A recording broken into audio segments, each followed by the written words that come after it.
Why do we इल, हम बीमार क्यों होते हैं।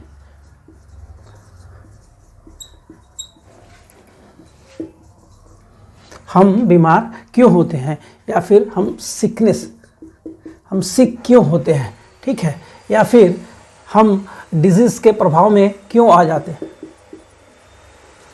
ठीक है, तो देखिए यहाँ क्या है कि टॉपिक आज का क्या है कि हम बीमार क्यों होते हैं। चलिए इसको हम बीमार क्यों होते हैं, अभी आने वाले कुछ ही मिनट में आप जान जाएंगे कि हम बीमार क्यों होते हैं और क्यों बड़े बुजुर्ग हमें हमेशा कहा करते थे या फिर हम अपने से छोटों को कहते हैं क्या, हेल्थ इज़ वेल्थ।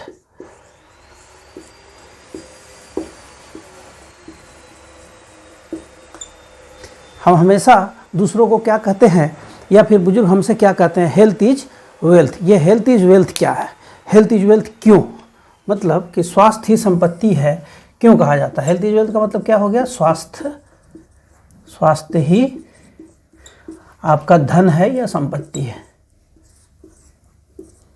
क्यों, चलिए अभी तुरंत आने वाले मिनटों में सब पता चलेगा स्वास्थ्य संपत्ति क्यों है, व्हाई हेल्थ इज़ वेल्थ, इसका जवाब भी मिलेगा। लेकिन हम बात किसकी कर रहे हैं, हम बात कर रहे हैं व्हाई डू वी इल या सिक, हम बीमार क्यों हो जाते हैं, हमारी तबीयत क्यों ख़राब हो जाती है। तो सबसे पहले ये जान लीजिए कि जो हेल्थ इज़ वेल्थ है इसका फंडा क्या है। तो हेल्थ इज़ वेल्थ में दो बातें देखिए, एक स्वस्थ शरीर। स्वस्थ शरीर क्या होता है कि उसमें दो एस्पेक्ट्स, मेजर एस्पेक्ट्स क्या होते हैं देख लीजिए। स्वस्थ शरीर में क्या होगा कि उसका हेल्दी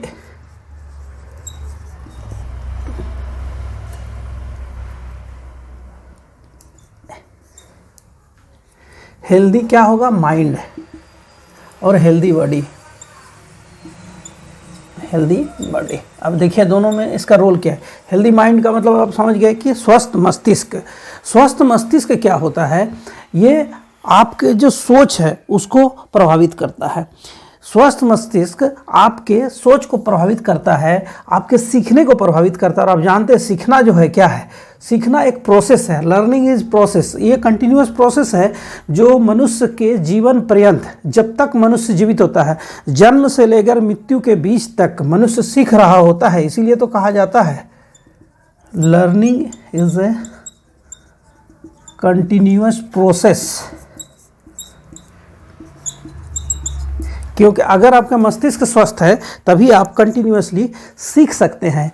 और जो हेल्दी बॉडी होता है, हेल्दी बॉडी क्या होता है कि किसी भी परिस्थिति से आपके शरीर को लड़ने की क्षमता प्रदान करता है। यहाँ किसी भी परिस्थिति से मतलब है कि संकट की परिस्थिति में देखिए, कभी कोई संकट की परिस्थिति आए तो एक स्वस्थ शरीर जो है ना वही उसको काउंटर कर सकता है। अगर हेल्दी शरीर ही ना हो तो वो काउंटर नहीं कर सकता है। इसका मतलब ये है कि स्वस्थ शरीर अगर ना हो, कमज़ोर शरीर हो, तो क्या होगा कि वो उसके बीमार पड़ने की संभावना बहुत ज़्यादा होती है। चलिए ये कैसे देख लीजिए। तो अब जानते हैं कि कोई भी मनुष्य जो हम हमेशा क्या है कि किसी न किसी जो बीमारी के कारण होते हैं, बीमारी के जो कारण होते हैं, पैथोजेनिक फैक्टर्स, हम बीमार क्यों होते हैं, बीमारी के जो कारण होते हैं उससे घिरे होते हैं। मनुष्य हमेशा बीमारी के कारणों से घिरा होता है, लेकिन एक स्वस्थ शरीर उन कारणों से लड़ता रहता है, काउंटर करता रहता है। और काउंटर करने के कारण उसमें बीमार होने की संभावना काफ़ी कम होती है। लेकिन अगर हेल्थ अच्छा ना हो, वीक हो, तो ये बीमार होने के जो कारण होते हैं, काउजेज़ हैं, अभी उसमें भी डिटेल्स में जाएंगे। तो क्या होता है कि शरीर इजीली क्या होता है कि बीमार हम पड़ जाते हैं और बीमारी उसे ग्रसित कर लेती है। तो देखिए क्या हो गया कि इसीलिए तो हमेशा से कहा जा रहा है हेल्थ इज़ वेल्थ। इस प्रोवर्ब को तो याद, मतलब सबको दिमाग में ये रखना ही चाहिए कि आप जितना भी सफल हो जाए। मैं एक छोटा सा एग्जांपल दे रहा हूँ, बहुत ही छोटा सा। आप राकेश झुनझुनवाला के बारे में ज़रूर सुने होंगे। वो इंडिया के जो शेयर मार्केट है उसके सबसे बड़े खिलाड़ी हुआ करते थे। वो जो ऑब्जर्व करते थे वही होता था, और उन्होंने अपार धन संपत्ति जमा की इसी शेयर मार्केट के फील्ड से। लेकिन वो क्या हुआ कि वो फिजिकली फिट नहीं रहा करते थे। अंततः क्या हुआ कि उन्होंने जो एयरलाइन शुरू की, आकाशा एयरलाइंस आप सुने होंगे, तो वो आकाशा एयरलाइन शुरू होने से पहले ही एक इनॉग्रेल रन सिर्फ उनके लिए अरेंज किया गया था, इसके बाद ही वो आकस्मिक उनका निधन हो जाता है, क्योंकि वो फिजिकली फिट नहीं थे। तो एक सफल आदमी, बहुत ही सफल आदमी, लेकिन फिजिकल फिट नहीं होने के कारण अपने जो ड्रीम्स है उसको वो कंप्लीटली फुलफिल नहीं कर पाए, जबकि उनके पास सफिशिएंट मनी था। तो मेरा ये कहने का मतलब है कि आप लाख आपके पास संपत्ति हो, लेकिन अगर आप स्वस्थ नहीं हैं, हेल्दी नहीं हैं, देन आफ्टर आपको दिक्कत आएगी। इसीलिए इस टॉपिक को ध्यान से देखिए। अब हम लोग ढूंढते हैं कि हम बीमार क्यों होते हैं, व्हाई डू वी इल और सिक, आखिर हम बीमार क्यों पड़ जाते हैं। चलिए इनके कारणों का जानने का प्रयास करते हैं। जिन कारणों से हम बीमार होते हैं, तो जिन कारणों से हम बीमार होते हैं उन कारणों को क्या कहा जाता है, तो पैथोजन कहा जाता है, रोगजनक। चलिए इसको लिख दे रहे हैं, रोगजनक। ये पैथोजेनिक कारण जो हुआ, इसके कारण क्या होता है कि हम बीमार होते हैं। हम बीमार क्यों पड़ते हैं, तो आपने अभी देखा कि चूँकि हमारा जो हेल्थ है, वो बॉडी है, हेल्दी बॉडी नहीं होने के कारण, हेल्दी माइंड नहीं होने के कारण हम बीमार पड़ते हैं। और यही एक कारण है जिससे हमको कैसे बचा जाए, इस पर अभी ध्यान फोकस करेंगे। ये एक मोस्ट इम्पॉर्टेंट बात है। मैंने जैसे पहले कहा था कि ये सबों के लिए ज़रूरी है ये जान लेना कि हम बीमार क्यों होते हैं। चलिए सबसे पहले तो ये जानते हैं कि बीमारी के कुछ कारण, बीमारी के कारण क्या है। तो आप जानते हैं कि जनरली अभी हम बीमार हो रहे हैं, हमारी इम्यून सिस्टम काफ़ी कम हो गई है। इसके पीछे कारण क्या है, तो इसके पीछे का जो सबसे बड़ा जिम्मेदार क्या है जान रहे हैं, हमारा लाइफ स्टाइल। यही हमें सबसे ज़्यादा बीमार कर रहा है। हमारा जो लाइफ स्टाइल है यही हमें सबसे ज़्यादा बीमार कर रहा है। इसके बाद हम लोग जो भोजन ग्रहण करते हैं, न्यूट्रिशन जो होना चाहिए हमारे खाने में वो नहीं होता। यानी हमारे पास क्या दिक्कत है हमारे साथ कि उचित पोषाहार का कमी है। उचित पोषाहार युक्त आहार का अभाव, ये एक बहुत बड़ा कारण है। फिर जैसे हमारा लाइफ स्टाइल हो गया, इसके बाद क्या है कि प्रदूषण, ये पॉल्यूशन बहुत बड़ा फैक्टर है। प्रदूषण जो है ना, ये बहुत बड़ा कारण है हमें बीमार करने का। इसीलिए प्रदूषण के लिए तो आज ही गांठ बांध ले कि खुद प्रदूषण, किसी भी तरह के प्रदूषण में शामिल नहीं होंगे या फिर उसमें कमी करेंगे, दूसरों को प्रेरित करेंगे। ये बहुत ज़रूरी है कि हम प्रदूषण से कैसे बचें। और साथ में एक जो बहुत ज़रूरी है वो है कि स्वच्छता पर ध्यान देना बहुत ज़रूरी है। हाइजीन पर स्वच्छता बेहद ज़रूरी है। प्रदूषण में कमी लाना और स्वच्छता जरूरी, बेहद ज़रूरी है। ये इन कारणों से क्या होता है ना कि हम जनरली बीमार पड़ जाते हैं। तो बीमारी जो है, आप अगर गौर करें, देखिए, इसके लिए तो जवाब दे हम खुद समझ में आ रहा है कि हम भी जिम्मेदार हैं इसके लिए, इसलिए हम बीमार पड़ रहे हैं। तो ये जान लेना ज़रूरी है। ऐसे आप जो जानते हैं कि बीमारी के जो कारण होते हैं, जैसे पैथोजेनिक काउज क्या हो गए, देखिए काउजेस क्या होंगे, कारण आप भी जानते हैं क्या कि हम बीमार क्यों होते हैं। तो बीमारी का जो मूल कारण है, चलिए देख लीजिए क्या हो गया, जीवाणु। इसके बाद क्या हुआ, वायरस, विषाणु, इसके कारण हम बीमार पड़ते हैं। फिर क्या है, प्रोटोजोआ,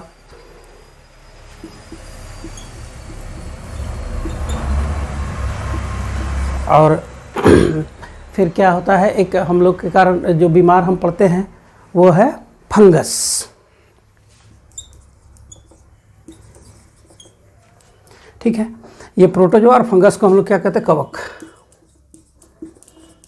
जनरली क्या होता है कि हम जो बीमार हो रहे हैं, तो बीमार होने का मुख्य कारण क्या है, तो मुख्य कारण देखिए क्या है इसमें, बैक्टीरिया, वायरस, प्रोटोजोआ और फंगस। लेकिन हम ये भी जान लें कि सिर्फ ये कारण नहीं है।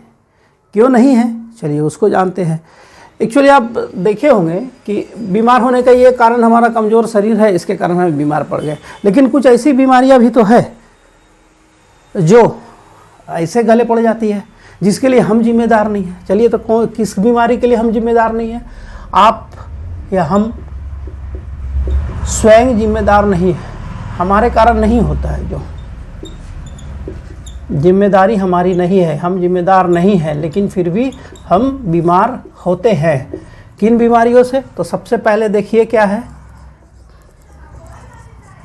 जेनेटिक डिसऑर्डर, सुने हैं, आनुवांशिक बीमारी। ये क्या होता है आनुवांशिक बीमारी? एक्चुअली क्या होता है कि आनुवांशिक बीमारी क्या है, इसके लिए आप डायरेक्टली जिम्मेदार नहीं हैं। ये बीमारी है जो आप क्या है कि आपको ये बीमारी किससे मिल रही है, तो आपके पेरेंट्स से मिल रही है। इसके लिए आप सीधे सीधे जिम्मेदार नहीं है, फिर भी आप बीमार पड़ रहे हैं। तो जेनेटिक डिसऑर्डर में क्या होता है कि जो प्रमुख बीमारियां जैसे मोतियाबिंद, कलर ब्लाइंडनेस, रतौंधी, चमड़ा से जुड़ा रोग, मिर्गी, घेगा, गूंगापन, गठिया, शुगर, कटा हुआ होठ, होमोफीलिया, गंजापन, ये सब जो है ना बहुत सारी बीमारियां हैं जो क्या होता है ज़्यादातर जेनेटिक डिसऑर्डर के कारण होता है। यह आनुवांशिक बीमारी है जो आपके पेरेंट्स को है या फिर उनके फोरफादर को कभी रहा है, तो वो किसी न किसी तरह से वो जेनेटिक के कारण आप तक पहुंचती है, आपसे डायरेक्टली इन्वॉल्व नहीं होने के बावजूद बीमार होते हैं। तो ये बहुत बड़ा कारण है बीमार। अगर आप देखेंगे कि हम जो बीमार पड़ रहे हैं उसमें एक बहुत बड़ा फैक्टर हो जाता है क्या, जेनेटिक डिसऑर्डर का, कि जेनेटिक डिसऑर्डर के कारण भी हम बीमार पड़ते हैं। और दूसरा क्या है, अभी कोविड का चल रहा है तो जान ही रहे हैं, इन्फेक्शियस संक्रामक बीमारी। इसमें क्या है कि इसमें भी आप जिम्मेदार नहीं हैं। ये क्या है कि किसी बीमार आदमी से फैलता है, किसी बीमार आदमी से फैलता है, आप डायरेक्टली इन्वॉल्व नहीं है, इसके बावजूद वो बीमार व्यक्ति आप पे वो बीमारी पहुंचा दे रहा है। कोविड फैलने का बहुत बड़ा कारण यही है, इन्फेक्शियस डिजीज़ है ये कोविड। क्योंकि कोविड अभी बताएंगे कि किसके कारण होता है, लेकिन ये कोविड डिजीज इन्फेक्शियस डिजीज है। तो यहाँ आप देख रहे हैं कि हमें जो बीमारी होती है, बीमारी के किस किस कारण से होते हैं, तो बैक्टीरिया के कारण, वायरस के कारण, प्रोटोजोआ के कारण और फंगस के कारण। लेकिन हम स्वयं जिम्मेदार नहीं है, फिर भी बीमार पड़ते हैं। जेनेटिक डिसऑर्डर, आनुवांशिक बीमारी जो कि हमें पूर्वजों से मिलती है। फिर इन्फेक्शियस डिजीज होता है जो डायरेक्टली हम बीमार नहीं होते हैं, लेकिन किसी बीमार के संपर्क में रहने से हमें बीमारी हो जाती है, तो उसे संक्रामक बीमारी कहते हैं। तो बीमारी के जो कारण है वो दिख गए। हम बीमार क्यों होते हैं, तो बीमार पैथोजेनिक रोगजनक कारण के कारण। और वो क्यों होता है, क्योंकि हम हेल्दी नहीं हैं। हम जब हेल्दी नहीं रहेंगे, हमारा हेल्थ ही वेल्थ वाला काम नहीं करेगा। हमारा यदि हेल्थ इज वेल्थ नहीं होगा तो प्रॉब्लम तो आएगी, और वही फैक्टर है जिसके कारण हम बीमार होते हैं। चलिए आप जान लेंगे हम लोग डिटेल्स में कि कौन सी बीमारी किसके कारण होती है, जो बार बार एग्जाम में पूछा गया है। एग्जामिनेशन पॉइंट ऑफ व्यू से मोस्ट इंपॉर्टेंट ये टॉपिक बन जाता है, साथ ही ये इन्फॉर्मेटिव भी है, क्योंकि सबको को ये जानना भी चाहिए कि हम बीमार क्यों पड़ते हैं, उनके कारण क्या है, और अगर हम ऐसे रहें तो बीमार नहीं पड़ेंगे। चलिए इसको जानते हैं। इलनेस, सिकनेस या डिजीज, उसके कारण को जानेंगे और किसके कारण कौन सी बीमारी होती है। चलिए इसको देख लेते हैं।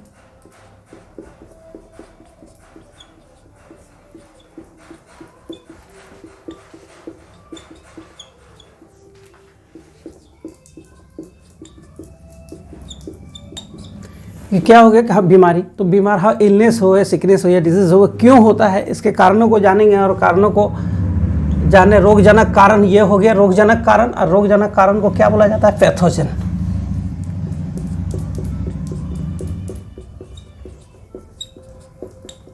क्या हुआ, रोगजनक पैथोजन, इसके कारण ही हम बीमार होते हैं। चलिए अब अंत ही हम पहुंच गए, क्योंकि आने वाले कुछ ही मिनट में आप डिटेल्स में जान लेंगे कि हम जो बीमार पड़ रहे हैं, बीमारी का कारण क्या है, किसके कारण कौन सी बीमारी होती है, जो बिल्कुल इम्पॉर्टेंट है।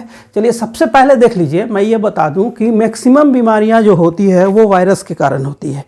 इसका मतलब है कि मैंने कहा अभी की बीमारी के जो मूल कारण है क्या है, तो बैक्टीरिया है, प्रोटोजोआ और फंगस है। यदि बैक्टीरिया, प्रोटोजोआ और फंगस को फोकस कर ले और उसको समझ ले, तो इसका मतलब उसको छोड़ के जो भी बीमारियां हैं वो किसके लिए हो रही है, तो वो हो रही है वायरस के कारण। तो हमारा फोकस क्या होगा, तो चलिए सबसे पहले फोकस किस में करते हैं, तो फोकस हम लोग कर लेते हैं सबसे पहले बीमारी के जो कारण है उसमें पहला कारण को देखते हैं, बैक्टीरिया। बैक्टीरिया क्या हो गया, जीवाणु। बिल्कुल ही सहजता से इसको समझना है कि बैक्टीरिया के कारण कौन सी बीमारी। मैंने कहा कि बैक्टीरिया, फंगस और प्रोटोजोआ के कारण जो बीमारी होती है उसको छोड़कर मैक्सिमम बीमारियां जो है वो वायरस के कारण होती है। आपसे हमेशा एग्जाम में पूछा जाता है कि वायरस के कारण कौन सी बीमारी, प्रोटोजोआ के कारण कौन सी बीमारी, फंगस के कारण कौन सी बीमारी, बैक्टीरिया के कारण कौन सी बीमारी। मैं ये बता दूं कि बैक्टीरिया और वायरस के कारण जो बीमारियां होती है उससे लेकर बहुत कन्फ्यूजन होता है, और आप जानने समझने के, भली भांति जानने समझने के बाद भी एग्जाम में फाइनली गलती होने की संभावना बनी रहती है, और अच्छे अच्छे स्टूडेंट से ये संभावना बनी हुई रहती है। इसलिए इसको कॉन्सेप्ट वाइज समझे तो फिर आसानी हो जाएगी, और आपको दोबारा फिर ना देखना पड़ेगा ना फिर इसमें इसको पढ़ना पड़ेगा या जानना पड़ेगा, क्योंकि आप समझ रहे हैं चीज़ों को। तो सबसे पहले बात किसके कारण, तो बात कर रहे हैं कि बैक्टीरिया के कारण। तो बैक्टीरिया के कारण जो बीमारी होती है, देखिए बैक्टीरिया के कारण जो फेमस बीमारियां हैं उसको सबसे पहले आप जान लीजिए। तो उसमें क्या हो गया, हिंदी में ही लिखते हैं, न्यूमोनिया, टाइफाइड,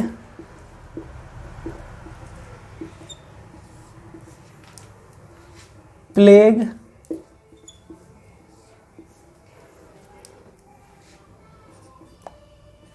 कॉलेरा, टीवी को टीवी ही लिख देते हैं। इसके बाद एक होता है वूफिंग कफ, कुकुर खांसी इसको बोलते हैं, कुकुर खांसी। मैं एक बता दूं कि जब मैं ये बात कर रहा हूं तो इसका ये मतलब नहीं है कि बीमारियों को देखकर डरना है या फिर इनके सिम्टम्स से डरना है, क्योंकि मैं बता दूं कि मैक्सिमम बीमारियां जो हमारे जिससे हम पीड़ित होते हैं उसके लिए क्या है, उसके लिए ऑलरेडी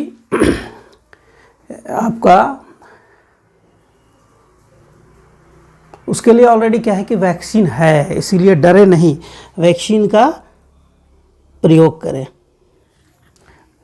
यूज टू वैक्सीन, ये बहुत ही इम्पॉर्टेंट है।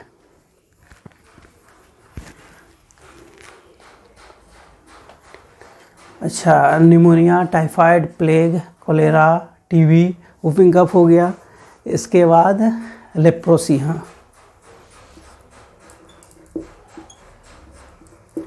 मकोड़, इसके बाद टिटनेस,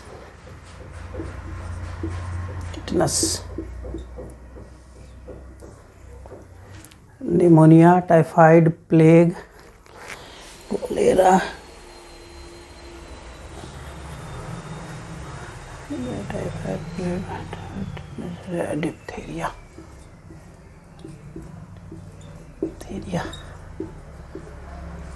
डिप्थीरिया, देखिए इसमें क्या है कि जो बैक्टीरिया कारण बीमारियां हो रही है उसमें जो फेमस बीमारी है तो उसको चलिए देख लेते हैं। तो सबसे पहले देख लीजिए, न्यूमोनिया हो गया, निमोनिया, फिर टाइफाइड, फिर प्लेग, फिर कोलेरा, फिर टीबी, कुकुर खांसी, वूफिंग कफ, लेप्रोसी, टिटनेस और डिप्थीरिया। चलिए इसमें से एक चीज़ जो मैं बता दूं, जनरली इस मेरा विश्वास नहीं होता है किसी ट्रिक पर, लेकिन चूंकि बीमारी है ऐसी है ना और मिलती जुलती है, इसीलिए मुझे लगता है कि इस पर थोड़ा सा फोकस किया जाना चाहिए। फोकस किया जाना चाहिए। अब देख लीजिए, NTPCL/TD/TB। देखिए मैंने यहाँ लिखा, इसको समझिए थोड़ा सा, क्योंकि मुझे लगता है कि ये जो बीमारियां हैं ये थोड़ा सा कन्फ्यूजन क्रिएट करेगी, इसीलिए आप जनरली देख लीजिए कि मैंने इसीलिए फ्रिक्वेंटली लिख लिया, क्योंकि मैंने इसका एक शॉर्ट फॉर्म बनाया हुआ है और वो है NTPC लिमिटेड टीवी। आप NTPC से देखिए, N4 pneumonia, T4 typhoid, P4 plague, C4 cholera, फिर आ जाइए लिमिटेड में L4 लेप्रेसी, T4 टिटनेस और D4 डिप्थीरिया। टिटनेस टीवी एक आपको अलग से बस करना पड़ेगा, और वो करना पड़ेगा वूफिंग कफ, कुकुर खांसी। इसका मतलब है कि NTPC लिमिटेड टीवी और कुकुर खांसी, ये जो बीमारियां हैं ये किसके कारण हो रही है, तो ये बीमारी हो रही है बैक्टीरिया के कारण। ये ट्रिक आपको शायद कहीं मिले ना भी मिले, और मुझे ट्रिक पे भरोसा भी नहीं है, लेकिन चूंकि ये बीमारी वाली टॉपिक है और काफ़ी बैक्टीरिया वायरस वाला में भी हम लोग जब देखेंगे ना वायरस को भी तो काफ़ी मिलता जुलता है, इसीलिए मुझे इस पे फोकस करना जरूरी है। इसलिए मैंने इसे कहा कि NTPC लिमिटेड टीवी और कुकुर खांसी। NTPC लिमिटेड में N4 pneumonia, T4 typhoid, P4 plague, फिर C4 कोलेरा। लिमिटेड में आ जाइए तो L4 leprosy, T4 tetanus, D4 diphtheria, TB हो गया और कुकुर खांसी, ये हो गया बैक्टीरिया के कारण। चलिए अब आगे बढ़ते हैं। दूसरा लिख ले फंगस। चलिए कैपिटल लिखते हैं। फंगस क्या हो गया? कवक। अब इसके कारण जो बीमारियां होती हैं, चलिए उसको देख लेते हैं। तो कवक के कारण जो बीमारी होती है आप जानते हैं, ये बहुत ही सिंपल है और आसानी से दाद, खाज, खुजली, दाद खाज खुजली हो गया, गंजापन और एथलीट फुट।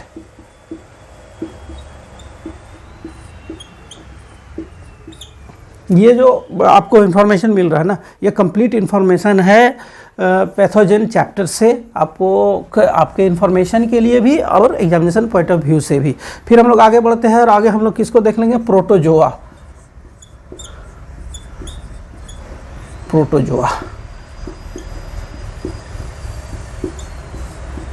ये मैं क्या बता रहा हूँ? ये बता रहा हूँ कि किसके कारण कौन सी बीमारी होती है। वायरस के कारण, बैक्टीरिया के कारण, फंगस के कारण, प्रोटोजोआ के कारण। मैंने कहा कि बैक्टीरिया, फंगस और प्रोटोजोआ का अगर आप देख लेंगे तो शेष बीमारियाँ जो हैं वो वायरस के कारण होती है। चलिए अब हम लोग इसमें बढ़ते हैं। तो इसमें क्या है? इसमें मलेरिया, फलेरिया,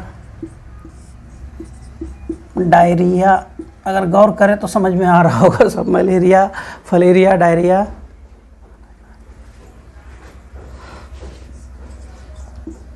काला ज्वर, सोने की बीमारी,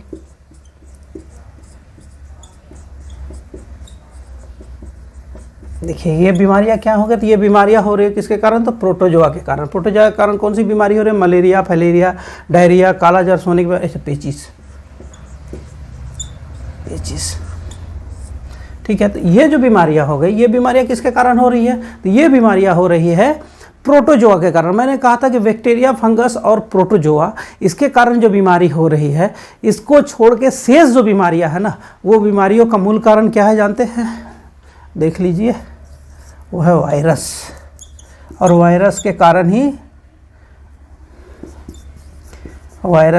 ही सबसे ज़्यादा बीमारियां होती है। इसीलिए आपको बैक्टीरिया, फंगस और प्रोटोजोआ बीमारी के कारण जो बीमारी है तो उसको याद रखिए। से सभी बीमारियां किसके कारण होती है? तो वायरस के कारण होती है। जैसे क्या हो गया, आप थोड़ा सा ध्यान देना शुरू करेंगे। सबसे पहले तो कोविड। अब देखिए कोविड तो अभी चल रहा है, इसीलिए कोविड। अब बताइए सर्दी जुकाम जो होता है, आप हमेशा बोलते हैं वायरल हो गया। सर्दी जुकाम भी तो इसी के कारण होता है ना, कि सर्दी जुकाम वायरल हो गया। तो क्या वायरल हो गया? तो वायरल किसके लिए? वायरस के कारण, इसलिए वायरल हो गया। अब चलिए लिखते जाते हैं। चेचक, खसरा, रेबीज, हेपेटाइटिस, मेनिंजाइटिस, ये मस्तिष्क ज्वर होता है, मेनिंजाइटिस, जॉन्डिस, ये सारी बीमारियां किसके कारण? कोविड। मैंने कहा ना कि बैक्टीरिया, वायरस और प्रोटोजोआ को छोड़ दीजिए तो ज़्यादातर जो बीमारियां हैं सब इसी के कारण है। इसके बाद एड्स, डेंगू, ग्लूकोमा, ये सब जो पॉपुलर बीमारियां हैं जो हमेशा इससे कोई ना कोई पीड़ित रहते हैं, इसीलिए मैं इसको शामिल कर रहा हूं। जैसे हो गया पोलियो,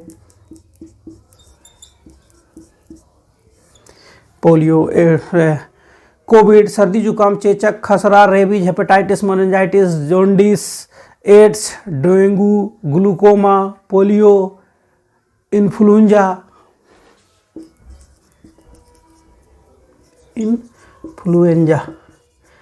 ये सब जो बीमारियां हैं, अब गौर करें, ये सब बीमारियां किसके लिए हो रही है? तो वायरस के कारण। तो मैंने यहाँ क्या कहा? मैंने ये कहा कि देखिए बैक्टीरिया, फंगस और प्रोटोजोआ के कारण जो बीमारी होती है, उसको छोड़ के जो शेष बीमारियां हैं, सभी बीमारी के लिए जिम्मेदार कौन है? तो सभी बीमारी के लिए जिम्मेदार हैं वायरस। इसीलिए जब आपको कुछ समझ में नहीं आए, ऑप्शन में आप जब देख लिया कि ये बैक्टीरिया से नहीं होता, फंगस से नहीं होता, प्रोटोजोआ से नहीं होता है, तो निश्चित रूप से आँख बंद करके वायरस कीजिए, 110% सही है वो। चलिए आप जानते हैं, आप ये भी जानते हैं कि बैक्टीरिया, फंगस, प्रोटोजोआ, वायरस के कारण बीमारी होती है। इसके बाद हमने ये भी देखा कि जेनेटिक डिसऑर्डर यानी अनुवांशिक बीमारियां भी होती है, जिसमें आप खुद जिम्मेदार नहीं होते, लेकिन पेरेंट्स के कारण, फोरफादर के कारण वो आती है आप में। इन्फेक्शियस डिजीज़ होता है जिसमें आप बीमार नहीं होते, लेकिन दूसरे जो बीमार होते हैं वो आपको बीमारी पहुँचा देते हैं। संक्रामक बीमारी, कोविड विश्व का सबसे संक्रामक बीमारी कोविड, जो संपूर्ण विश्व को अपने चपेट में ले लिया। आप फाइनली जानते हैं, देखिए जो आपसे पूछा जाता है, अब पूछा क्या जाता है वो है कि कुछ ऐसी बीमारियां हैं ना जो मच्छर के कारण होती है, मच्छर के कारण। अंत में जानते हैं मच्छर के कारण होने वाली बीमारी। आप जानते हैं मच्छर काफ़ी हमें परेशान करती है, मच्छर के कारण काफ़ी बीमारियां होती है, इसे जानना बेहद ज़रूरी है। इसका आप जानते हैं इससे सबसे ज़्यादा पीड़ित अफ्रीका महादेश है। इवन साउथ ईस्ट एशिया में भी मच्छर जनित बीमारियों का काफ़ी ज़्यादा प्रभाव देखा जाता है। इसलिए जान लेना जरूरी है कि मच्छर के कारण कौन सी बीमारी होती है और कैसे मच्छर से हम बचाव कर इन बीमारियों से भी बच सकते हैं। तो जो मच्छर है कि कौन सा मच्छर के कारण कौन सी बीमारी है, तो उसको जान लेते हैं। तो मादा प्लाज्मोडियम जो है, मादा प्लाज्मोडियम मच्छर से कौन सी बीमारी होती है, तो आप जानते हैं मलेरिया।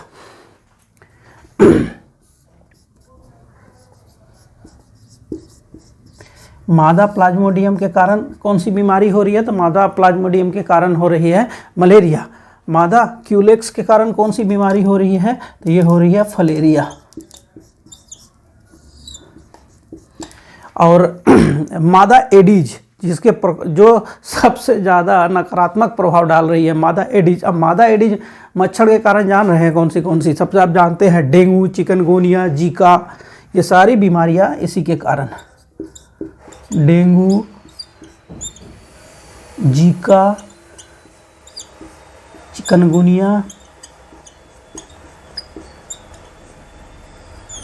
एक मस्तिष्क ज्वर भी इसी के कारण, मस्तिष्क ज्वर, इसका भी कारण यही मादा एडीज मच्छर। अब चलिए इसमें देख लेते हैं। मादा एडीज में ही एक मच्छर होती है जिसका नाम है एडीज एल्बोपिक्टस, नाम है इसका एडीज एल्बोपिक्टस। और आप जानते हैं एडीज एल्बोपिक्टस को टाइगर मच्छर कहा जाता है।